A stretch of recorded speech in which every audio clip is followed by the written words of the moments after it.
Jumpa lagi bersama kami dalam podcast Bawaslu Kota Mojokerto. Siang hari ini telah hadir di tengah-tengah kita Ibu Dian Pratmawati. Beliau adalah Koordinator Divisi SDMO dan Datin Bawaslu Kota Mojokerto. Di kesempatan yang baik ini saya pengen ngobrol-ngobrol ringan dengan panjenengan Bu. Kalau bahasa milenialnya ngobrol tipis-tipis ngoten nggih. Biar nggak garing gitu Mbak ya. Siap. Nggih, serius tapi santai tapi serius Bu. Nggih. Bu Dian ini basicnya sarjana pendidikan nggih. Iya benar. Betul. Dari biografi yang sekilas pernah saya baca, panjenengan dulu itu pernah bekerja di Bank CIMB Niaga. Betul nggih Bu? Nah, motivasi apa yang melatar belakangi panjenengan kok bisa terjun di dunia politik Bu? Dan bergabung di lembaga Bawaslu. Karena jauh nggih Bu, kalau kita melihat dunia perbankan dan dunia kepemiluan itu jauh berbeda. Beda. Bumi langit ya. Nah, ngoten nggih. Nggih, kok bisa Bu? Terus Bu? Ya. Sebelumnya semangat pagi karena saya biasa kalau memulai aktivitas itu semangat pagi ya Mbak ya. Coba kita praktekkan Mbak. Semangat pagi? Pagi bisa semangat. Yes. Seperti itu ya. Jadi di awal itu kita memotivasi diri kita untuk terus meskipun malam, sore ataupun siang tetap semangat pagi ya. Dan kita tetap ion-ion positif ada di tubuh kita. Terima kasih atas kesempatannya. Mungkin ini kesempatan kali pertama ya di podcast Bawaslu Kota Mojokerto untuk divisi SDMO Datin.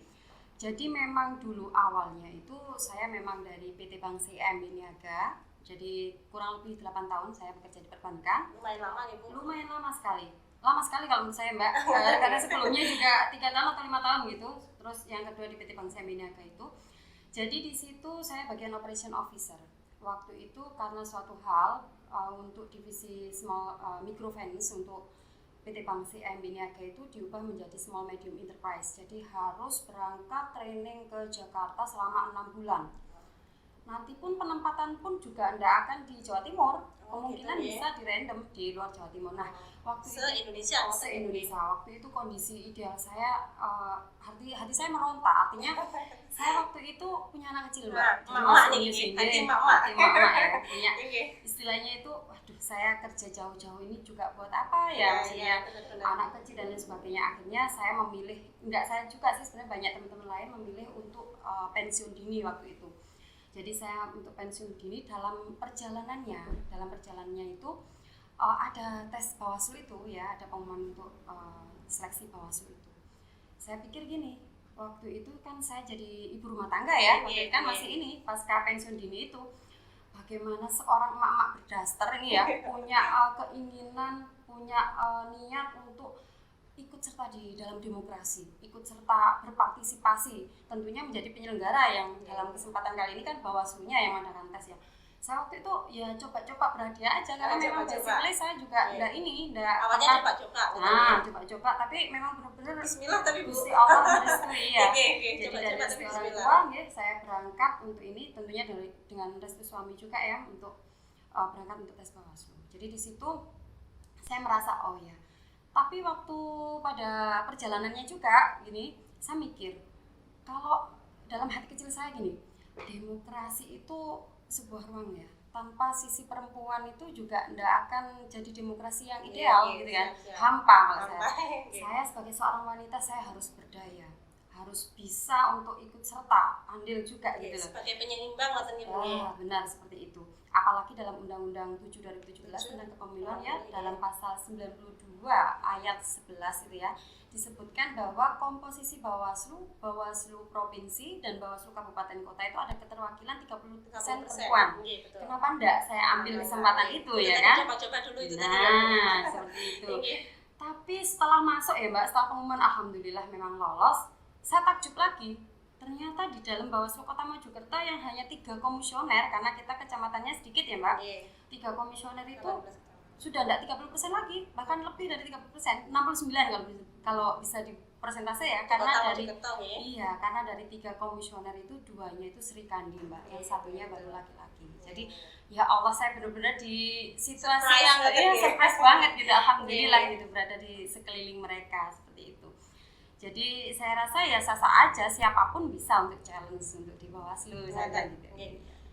Berarti ini tuh panjenengan untuk yang pertama kali atau sebelum itu panjenengan pernah bersinggungan dengan tentang penyelenggaraan pemilu atau tos pundi gitu Bu? Kalau Semacam terkait penyelenggaraan pemilu sih, kalau di dunia pekerjaan maksudnya saya belum pernah memang sebelumnya. Tapi dulu saya berkecimpung di dunia organisasi. Jadi sudah senang keorganisasian itu memang dari sejak bangku kuliah, bahkan OSIS dulu ya, SMA ya. Jadi di kuliah itu kalau ada presma dan lain sebagainya, pemilihan BEM itu selalu ikut di KPU-nya untuk pemilihan. Iya benar. Jadi waktu itu juga saya sempat dijadikan ketua umum himpunan mahasiswa jurusan akuntansi, yang mungkin pada kesempatan kali ini hanya benar-benar saya yang cewek gitu loh. Sebelumnya cowok-cowok semua untuk ketua HMJ akuntansi itu. Berarti sebenarnya jiwa-jiwa kepemimpilannya sudah ada Bu sebelumnya sudah ada. Ya istilah amunisinya sudah ada, cuman memang kesempatan jadi penyelenggara yang benar-benar real ya baru masuk Bawaslu. Ya 2018 kalau nggak salah gitu. Nah, setelah masuk di Bawaslu Kota Mojokerto, ternyata panjenengan duduk sebagai jabatannya sebagai koordinator divisi SDMO dan Datin. Nah, itu latar belakangnya gimana Bu? Kok bisa jenengan di Koordif SDMO dan Datin itu? Iya.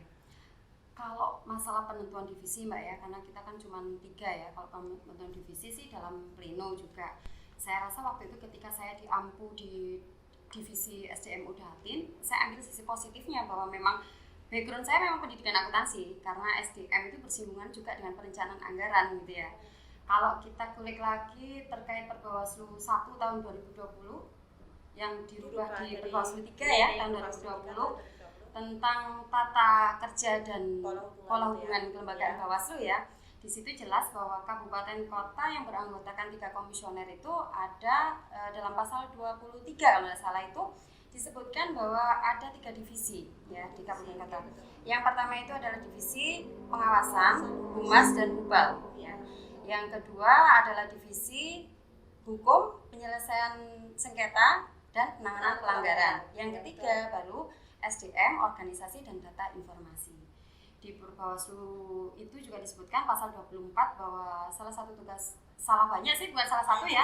Tugas maksudnya itu ada beberapa tugas daripada SDMO itu, salah satunya adalah perencanaan dan penganggaran itu tadi untuk pemilihan dan pemilu.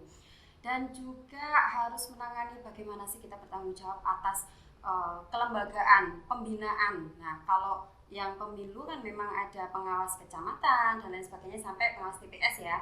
Kalau di kita kan memang nggak ada pemilu, akan tetapi kan untuk staf dan lain sebagainya harus benar-benar kita mampukan untuk pengawasan gitu loh. Karena saya merasa SDMO itu jantungnya lembaga Bu. Kalau saya rasa seperti itu. Ada juga yang lain Mbak, mengumpamakan bukan jantung, ada yang bagian kora-kora ya, bagian cuci piring dapur ya, seperti itu. Jadi sebenarnya substansif juga sih posisi itu. Ada juga kalau SDM bertanggung jawab dalam perekrutan Mbak. Kalau pengawas kecamatan, pengawas kelurahan sampai dengan PTWS itu bagaimana kita memilih orang-orang yang benar-benar berintegritas dan benar-benar bisa kita jadi pengawas, itu juga tanggung jawab SDM juga gitu. Tata kerja, tata kelembagaan dan kesekretariatan itu kita juga bisa harus mampu Mbak untuk mengcover itu semua gitu loh. Jadi banyak cakupannya juga. SDM semua ya Bu ya. Iya. Nah, saya rasa kalau panjenengan sih mampu Bu, dari beliau ini kelihatan kalau smart gitu loh. Oh gitu.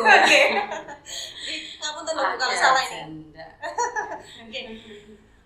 Untuk pertanyaan selanjutnya Bu, saya yakin banyak sekali program-program kerja yang telah disusun pada awal tahun 2020 kemarin ya Bu.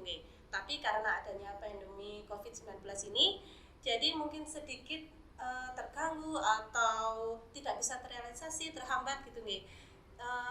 Program apa saja di SDMO Datin Bawaslu Kota Mojokerto yang terrealisasi Bu? Kalau program, kalau ngomong masalah program tahun 2020, kalau memang kita harus benar-benar ini ya Mbak, mengencangkan tingkat pinggang kan, karena pandemi juga ya. Jadi memang anggaran di masa itu banyak yang dikurangi. Jadi memang dimampatkan untuk kegiatan. Cuman kita tidak harus stuck di situ saja. Yang budget, kalau bisa kita memang bergerak di yang kegiatan yang non budgeter juga gitu. Jadi waktu itu tahun 2020 itu SDMO dan divisi lainnya ya melakukan pembinaan Mbak. Jadi kita ada BIMTEK terkait kemasannya banyak, ada yang paket meeting, ada yang RDK dan lain sebagainya. Itu BIMTEK terkait pemahaman terkait pemahaman untuk berbagai disiplinnya, berbagai divisi. Jadi kompetensinya ya, ada yang terkait BUMN dan pengelolaan keuangan, ada kita kemarin terkait SOP Mbak, jadi SOP dan kearsipan. Jadi kalau kita ngomong kemarin kegiatan kita SOP dan kearsipan, sekaligus sudah kita ada outcome-nya Mbak. Jadi sudah kita tindak lanjuti dengan adanya MOU kita kan di penghujung tahun 2020 dengan pihak kearsipan. Nah, di mana nanti kearsipan ini mencakup berbagai macam hal kerjasama kita. Kita mendata untuk dokumen-dokumen kita di Bawaslu yang sudah masa habis retensinya habis ya, JRA-nya habis, itu nanti kita bisa titipkan di Dinas Arsip. Yang kedua yang akan kita TL Mbak untuk tahun depan di 2021 itu untuk magang. Jadi staf kita mungkin memilih staf yang bersinggungan dengan arsip untuk kita magangkan di Dinas Kearsipan dan Perpustakaan, menyerap ilmu. Jadi tidak hanya teori aja, kita langsung ke prakteknya dan kita benar-benar mengarsipkan yang benar-benar harus arsip gitu ya. Teori aja itu memang bisa kita teori, kita bisa sendiri gitu misalnya gitu tapi kalau kita langsung di lapangan gitu langsung penerapannya rasanya kurang ini ya, kurang masif gitu ya. Makanya kita kerjasama juga sudah tinggal kita nanti TL kapan untuk di tahun 2021 untuk kerjasamanya. Ada lagi gini kemarin Mbak untuk MOU-nya bentuknya kita adakan pojok baca di situ ya, pojok baca Bawaslu di Perpustakaan Kota. Itu bagaimana nanti masyarakat bisa mengakses. Jadi semua kalangan masyarakat yang datang ke sana untuk membaca buku perpustakaan itu bisa untuk mengakses produknya Bawaslu. Jadi kita nanti pasang di sana produk Bawaslu dari Bawaslu RI sampai dengan Bawaslu Kabupaten Kota, termasuk Bawaslu Provinsi juga ya. Ada lagi Mbak, kita nanti pengawasan partisipatif di forum baca perpustakaannya ya. Jadi kita harus masuk ke lini-lini masyarakat, ke segmen-segmen apa aja, termasuk di forum baca perpustakaan itu gitu. Selain itu kegiatannya juga BIMTEK terkait penanganan pelanggaran kemarin ya, yang dilaksanakan oleh Kodim HPP. Jadi semuanya staf intern kita itu semuanya harus bisa dimampukan. Artinya menguasai semuanya, multi-talent. Jadi tidak harus staf SDM tidak tahu bagaimana cara menangani pelanggaran atau bagaimana menerima kasus.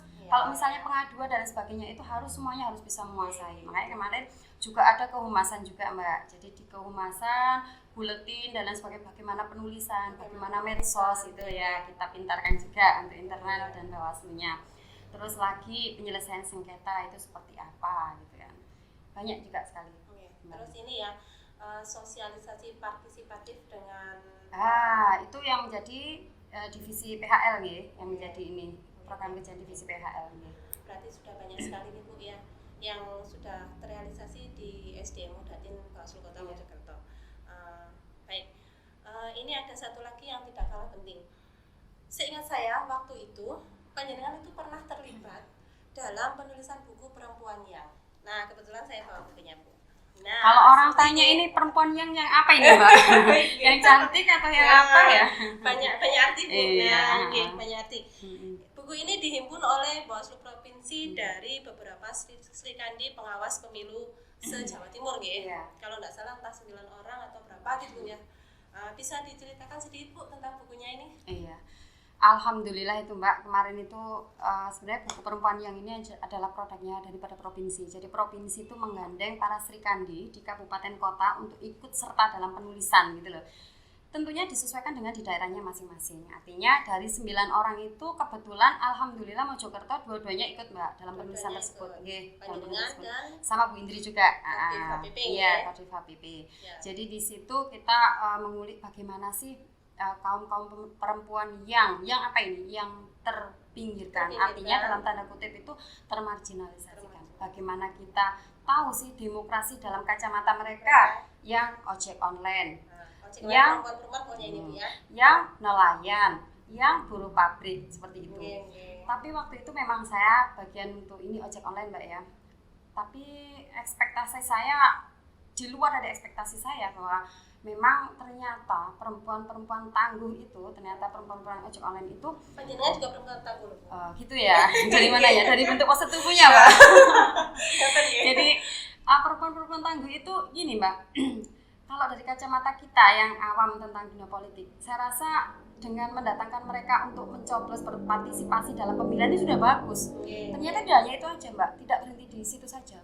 Mereka itu ternyata punya mindset yang mana menolak anti politik uang. Jadi menolak adanya politik uang. Jadi bercerita panjang kali lebar di situ kita ya sempat sharing. Seperti itu tuh sudah mengakar nih mungkin kalau budaya di masyarakat. Apalagi kondisi kehidupan mereka yang Yun Sewu ya mungkin sebenarnya butuh dengan uang tersebut. Akan tetapi masih idealisme sekali Mbak. Jadi kita belajar dari situ bahwa ada banyak kaum perempuan yang mungkin butuh kita edukasi dan lain sebagainya ya. Kita tidak hanya sampaikan di seminar ataupun di bimbingan teknis dan lain sebagainya gitu.